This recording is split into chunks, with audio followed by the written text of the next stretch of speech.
Good morning students. हमने कल नेताजी का चश्मा चैप्टर कंप्लीट कर लिया था। उसके क्वेश्चन आंसर मैंने करवा दिए थे। आप लोगों को क्वेश्चन आंसर की क्रॉस चेकिंग के लिए मैं आंसर भी भेज दूंगी, तो आप उसके साथ क्रॉस चेक कर लीजिएगा। आज मैं नया चैप्टर शुरू करने जा रही हूँ, राम लक्ष्मण परशुराम संवाद। हम फिर से काव्य खंड पे आ गए हैं, सेकंड चैप्टर। पहले हमने फर्स्ट चैप्टर किया, फिर गद्य खंड का पहला चैप्टर 10th चैप्टर किया। अब हम फिर से सेकंड चैप्टर कर रहे हैं काव्य खंड का। इस चैप्टर के बाद मैं ग्रामर का टॉपिक शुरू करवाऊंगी। मुझे बुक नहीं मिल रही, 1-2 दिनों में बुक अरेंज होते ही हम ग्रामर का टॉपिक करेंगे। तो पहले इस चैप्टर को कर लेते हैं। तो राम लक्ष्मण परशुराम संवाद, ये राम और लक्ष्मण से आप परिचित हो ही गए होंगे। इन दिनों रामायण धारावाहिक जो है टीवी पर चलता रहा है। फिर भी मैं थोड़ी सी आपको इसकी बैकग्राउंड कहानी बता देती हूँ। तुलसीदास जी हैं, वो राम भक्ति शाखा के प्रमुख कवि हैं। तुलसीदास जी ने राम अपने प्रभु श्री राम के लिए रामचरितमानस की रचना की थी। उसी रामचरितमानस में से ये लिया गया है अंश, राम लक्ष्मण परशुराम संवाद। हर एक कवि कोई ना कोई भक्ति काल के जितने भी कवि थे, भक्ति काल क्या है, हिंदी साहित्य का एक काल है जिस समय जितने भी कवि हुए थे वो सब भक्त थे। कबीर दास, रैदास, मीराबाई, तुलसीदास, गुरु नानक, इन सब ने भक्ति करते हुए काव्य रचना की थी। और ये सभी किसी न किसी इष्ट को मानते थे। जैसे कबीर दास जी निर्गुण ईश्वर को मानते थे, उनके ईश्वर का कोई रूप रंग नहीं था। राम भी उनका ईश्वर था, अल्लाह भी उनका ईश्वर था, मतलब उनके ईश्वर का कोई रूप आकार नहीं था। तो सूरदास जी कृष्ण को मानते थे, मीराबाई कृष्ण को मानती थी, तुलसीदास जी राम के भक्त थे। तो इसी कड़ी में तुलसीदास जी ने राम भक्ति के लिए रामचरितमानस की रचना की। उसी रामचरितमानस में से ये एक अंश लिया गया है। यह उस समय की घटना है जब अयोध्या के राजा दशरथ के 4 पुत्र थे, राम, लक्ष्मण, भरत, शत्रुघ्न। ये चारों पुत्र जो थे वो थोड़े बड़े हुए तो इनको गुरु के आश्रम में शिक्षा के लिए भेजा गया। शिक्षा ग्रहण करने के बाद गुरु विश्वामित्र जी राम और लक्ष्मण को अपने साथ ले गए, क्योंकि उनको राक्षसों ने बड़ा तंग किया हुआ था। और राक्षसों का नाश करने के लिए राजा दशरथ से वे राम और लक्ष्मण को मांगकर अपने साथ ले गए। राम और लक्ष्मण के साथ वन में वो गए और उन्होंने राम जी ने जंगल में जो भी राक्षस ऋषि मुनियों को तंग कर रहे थे उनका नाश किया।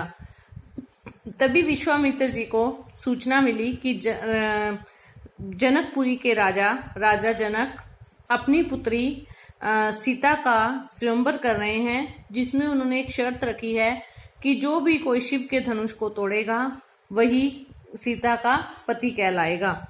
विश्वामित्र जी को भी राजा जनक ने निमंत्रण भेजा है स्वयंवर के लिए। तो विश्वामित्र जी स्वयं तो एक ऋषि हैं, मुनि हैं, तो वो राम लक्ष्मण जी को स्वयंवर दिखाने के लिए अपने साथ लेकर वहां जाते हैं। और राम जो है शिव धनुष को जैसे ही उठाते हैं और तो वो धनुष उनके हाथ लगते ही टूट जाता है। और धनुष के टूटने से, वो धनुष जो था वो शिव शंकर भगवान का धनुष था, उस धनुष के टूटने से परशुराम जो थे वो उनको बड़ा क्रोध आया। परशुराम शंकर भगवान के शिष्य थे, एक तरह से शंकर भगवान को उन्होंने अपना गुरु माना हुआ था। इसलिए शंकर भगवान के धनुष के टूटने से उनको बड़ा क्रोध आया और वो भरी सभा में आए और बहुत क्रोध में उन्होंने शिव के धनुष को तोड़ने वाले के बारे में पूछा। तब उस समय राम तो बहुत ही विनम्र है, राम तो सहज में क्रोध करते ही नहीं है। लेकिन लक्ष्मण जो कि राम के छोटे भाई हैं, वो परशुराम के क्रोध से भरे हुए वचनों को सुनकर वो भी क्रोध करने लगते हैं और परशुराम जी के साथ वाद विवाद करने लगते हैं।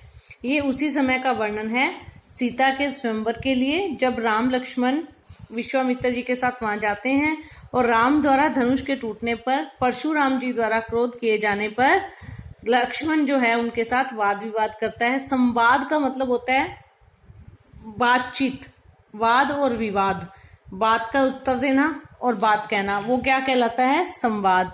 तो यहाँ पर राम लक्ष्मण और परशुराम का संवाद है। मेनली इसमें लक्ष्मण जी और परशुराम जी का ही संवाद है कि क्योंकि राम जो थे वो तो बहुत सहज स्वभाव वाले थे, उन्हें क्रोध नहीं आता, लेकिन लक्ष्मण को बड़ी जल्दी क्रोध आ जाता है। उधर से परशुराम जो थे वो भी बहुत क्रोधी थे। तो यहाँ पर उनके संवाद का वर्णन है। नाथ शंभु धनु भंजनिहारा, होई केहू एक दास तुम्हारा। जब धनुष टूट जाता है और लक्ष्मण क्रोध करते हुए जनक जी की जब शिव का धनुष टूट जाता है और परशुराम जी क्रोध करते हुए जनक जी की सभा में आते हैं, तब श्री राम जी बहुत सहजता से विनम्रता से कहते हैं, नाथ मतलब स्वामी, शंभु धनु मतलब शिव का धनुष, भंजनिहारा मतलब तोड़ने वाला, होई मतलब होगा, केहू मतलब कोई। राम कहते हैं कि नाथ यानी स्वामी परशुराम जी, शिव के धनुष को तोड़ने वाला आपका ही कोई एक दास होगा। आयसु कहा कहिए किन मोही, सुनी रिसाए बोली मुनि कोही।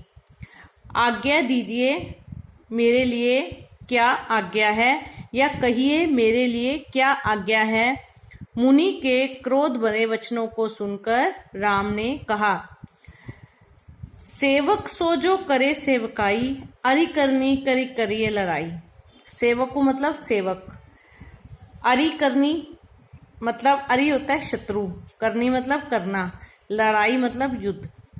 तो जब राम ने कहा ना आपका ही कोई सेवक होगा, तो मुनि ने क्रोध से कहा, सेवक तो वो होता है जो सेवा करे, और अरि करनी करी और युद्ध करना शत्रु का काम है, और तुमने शत्रुता वाला ही काम किया है। शिव के धनुष को तोड़कर तुम अपने आप को मेरा सेवक कह रहे हो। सेवक का तो ये काम ही नहीं होता कि वो अपने स्वामी को नाराज करे, तो तुमने शिव का धनुष तोड़कर सेवक का काम नहीं किया, तुमने तो एक शत्रु का काम किया है, इसलिए तुमने युद्ध के लिए, शत्रुता के लिए काम किया है। सुनो राम जे ही शिव धनु तोड़ा, सहस बाहु सो रिपु मोरा। शिव धनु मतलब शिव का धनुष, जय ही मतलब जिसने, रिपु मतलब शत्रु, सम मतलब समान। अब परशुराम जी कहते हैं, सुनो राम, जिसने शिव के धनुष को तोड़ा है वो सहस बाहु के समान मेरा शत्रु है। सहस बाहु एक राजा थे जिसके सहस्त्र भुजाएं थी, भुजाएं मतलब बाजुएं। तो उस राजा के साथ परशुराम जी का जब दुश्मनी हुई तो परशुराम जी इतने क्रोधित हुए थे कि उन्होंने अपने फरसे से उनकी सारी भुजाएं काट दी थी, सहस्त्र भुजाएं। परशुराम जी कहते हैं, सुनो राम, जिसने शिव के धनुष को तोड़ा है वो सहस बाहु के समान मेरा दुश्मन है। सो बिल गाऊ बिहाई समाजा, नैते मारे जाई सब राजा। सो मतलब वह, बिलगाऊ मतलब अलग होना, बिहाई मतलब सभ्य लोगों का समाज। तो परशुराम जी कहते हैं, जिसने ये शिव धनुष तोड़ा है ना वो सहस बाहु के समान मेरा शत्रु है, और वो इन राजाओं के समाज से अलग हो जाए, न तो मारे, नहीं तो सारे राजा मारे जाएंगे। सुनी मुनि वचन लखन मुस्काने, बोले परशु धरे अवमाने। मुनि के वचनों को सुनकर लक्ष्मण मुस्कुराते हैं और परशुराम जी की अवमानना करते हुए कहते हैं। अवमानना होता है किसी को अपमानित करते हुए, किसी की बेइज्जती करते हुए कुछ कहना। मुनि के वचनों को सुनकर लक्ष्मण मुस्कुराते हैं और परशुराम की अवमानना करते हुए कहते हैं, बहुधनु ही तोरी लरिकाई। लरिकाई होता है बचपन, कि हमने बचपन में बहुत से धनुष तोड़े हैं।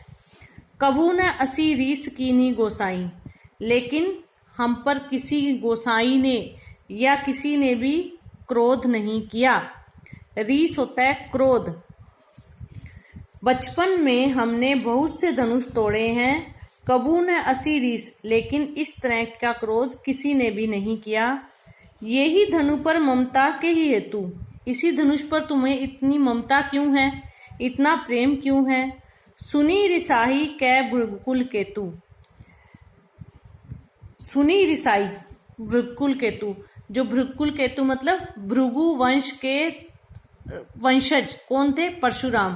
परशुराम जी का कुल कौन सा था, भृगुकुल।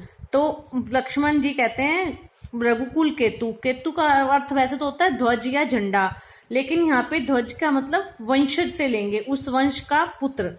रघुकुल के पुत्र के क्रोध भरे वचनों को सुनकर लक्ष्मण ने कहा, वो क्रोध से कह रहे थे ना कि जिसने धनुष तोड़ा है वो मेरा शत्रु है, तो लक्ष्मण कहते हैं बचपन में हमने बहुत से धनुष तोड़े हैं लेकिन किसी ने हम पे क्रोध नहीं किया। ने फिर अब परशुराम जी कह रहे हैं, रे नृप बालक काल बस बोलत तो ही न संभार, धनुई सम त्रिपुरारी धनु विदित सकल संसार।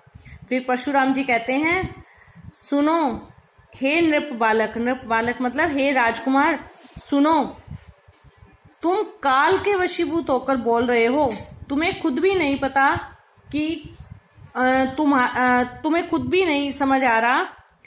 धनुई सम त्रिपुरारी, त्रिपुरारी धनु होता है शिव, त्रिपुरारी मतलब शिव, धनु मतलब धनुष, शिव के धनुष के समान दूसरा कोई धनुष नहीं है, ये सकल संसार मतलब सारा संसार, विदित मतलब जानता है। रे नृप बालक काल बस बोलत तो ही न संभार, अरे नृप के बालक यानी राजकुमार, नृप मतलब है राजा, बालक मतलब बच्चा, अरे राजकुमार तुम काल के वश में होकर बोल रहे हो, तुम्हें खुद भी नहीं पता कि तुम क्या कह रहे हो। शिव के धनुष के समान संसार में कोई दूसरा धनुष नहीं है। शुरू से दोबारा, नाथ शंभु धनु भंजन यारा, राम कहते हैं परशुराम जी को क्रोध में देखकर कि शिव के धनुष को तोड़ने वाला नाथ आपका ही कोई दास है, कहिए मेरे लिए क्या आज्ञा है। मुनि उनके वचनों को सुनकर मुनि क्रोध से बोले, सेवक तो वो होता है जो सेवा करता है और शत्रु का काम लड़ाई करना होता है, तो तुमने राम सुनो शिव के धनुष को तोड़कर शत्रुता वाला ही काम किया है, तुम मेरे सहज बाहु के समान ही शत्रु हो। तो फिर परशुराम जी कहते हैं कि इस राजाओं के समाज से वो राजा अलग हो जाए, नहीं तो सारे राजा मारे जाएंगे। ये सारी बात सुनकर लक्ष्मण जी जो है वो मुस्कुराने लगते हैं और कहते हैं कि बचपन में हमने बहुत से धनुष तोड़े हैं, लेकिन इस धनुष पर इतनी ममता क्यों है। ममता होता है स्नेह, कि इसके टूटने पर इतना क्रोध क्यों कर रहे हो आप। तो फिर परशुराम कहते हैं, अरे मूर्ख बालक, राजकुमार तुझे पता नहीं है कि शिव के धनुष के समान ये कोई साधारण धनुष नहीं था, ये शंकर भगवान का शिव का धनुष था, तो इसके समान संसार में कोई दूसरा धनुष नहीं है, इसलिए तुम अब खुद काल के वश में हो रहे हो। दूसरा काव्यांश, लखन कहा हंसी हमरे जाना, सुनु देव सब धनुष समाना। लक्ष्मण जो है ना वो अभी भी नहीं मान रहे हैं, वो क्या कहते हैं, सुनो देव कि हमने तो ये सोचा था कि सारे ही धनुष एक समान होते हैं। का क्षति लाभु जनु धनु तोरे, देखा राम नैन के भोरे। क्षति होता है क्षति नुकसान, लाभ होता है लाभ प्रॉफिट। लक्ष्मण कहते हैं क्या हानि लाभ है इस धनुष के तोड़ने पर। देखा राम नैन के भोरे, राम ने तो इस धनुष को पुराना जानकर ही देखा था, इसको केवल छुआ ही था। छुअत टूट रघुपति न दोषु, ये छूते ही टूट गया, इसमें रघुपति का राम का कोई दोष नहीं है। मुनि बिन काज करई कत रोसु, मुनि बिना कारण ही रोष मतलब क्रोध कर रहे हो। बोले चिते परसु की योरा, रे सट सुने सुभाव न मोरा। अब परशुराम जी अपने परसे की ओर, परसा क्या होता है, जैसे हाथ में पंखी होती है ना, हाथ की पंखी हवा करने वाली, इसी तरह का लोहे का बना एक तीखा हथियार होता है, तो वो जैसे कुल्हाड़ी टाइप समझ लो, कुल्हाड़ी से थोड़ा बड़ा होता है और वैसा ही होता है। तो अब बोले चित्त परसु की ओरा, परशुराम जी अपने परसे की ओर देखकर बोले, रे सठ, लक्ष्मण को कहते हैं रे सठ, रे मूर्ख तू मेरे स्वभाव को नहीं जानता। बालक बोली बंधु ने तो ही, केवल मुनिजड़ जान ही मोई। बालक होने की वजह से तुम ऐसा बोल रहे हो, नहीं तो केवल मुनिजड़ बड़े बड़े मुनि लोग मेरे क्रोध को जानते हैं। बाल ब्रह्मचारी अति कोही, विश्व विदित क्षत्रिय कुलद्रोही। मैं बाल ब्रह्मचारी हूँ, बहुत क्रोध वाला हूँ और सारे संसार के क्षत्रिय कुल का नाश करने वाला हूं। क्षत्रिय कौन होते हैं? राजा।